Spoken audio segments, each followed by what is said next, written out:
பொரிய வச்சு சாரூர்ஜி பூச்சியை வந்து எப்படி கட்டுப்படுத்தலாம்னு சொல்லித்தரப்போ இந்த தென்னையில் வந்து சுருள் வெள்ளை பூச்சி அதிகமாக இருக்கும். அந்த பூச்சி வந்து நம்ம இதில் வந்து விளக்கெண்ணையை வந்து இப்போ நல்லா ஃபுல்லாக தடவி கொண்டு போய் மரத்தில் ஓட்டிட்டோம்னா அந்த பூச்சி வந்து தாய்ப்பூச்சி என்ன ஆகும்னா இந்த மாதிரி மஞ்சள் நிறத்துக்கு வந்து அட்ராக்ட் ஆகும். அப்படி கீழே போய் ஒட்டிக்கிச்சுன்னா இந்த பூச்சியோட அந்த எண்ணிக்கை வந்து குறைஞ்சிரும். இந்த பூச்சினால நிறைய நோய்களும் வரும், அதுவும் தடுத்துரும். இதனால வந்து தென்னைக்கு வந்து அதிக லாபம் கிடைக்கும். அஸ்வினி பூச்சி எல்லாமே அந்த சாரூர்ஜி வெள்ளைப்பூச்சி அஸ்வினி பூச்சி காய் பூச்சி அந்த மஞ்சள் நட்டை எடுத்து விளக்கெண்ணெய் வந்து ஃபுல்லாக தடவுறாங்க.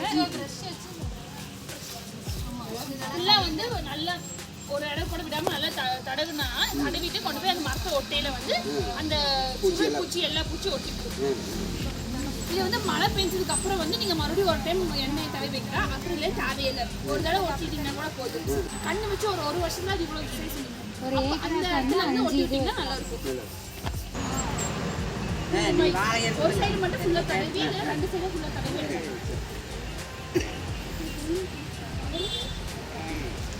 இந்த மரத்துல இடத்துல கட்டி ஒரு குச்சியை வச்சு வச்சுட்டுலாம். அப்போ வந்து நீங்கள் மருந்து சுற்றி கட்டி வாங்கிட்டு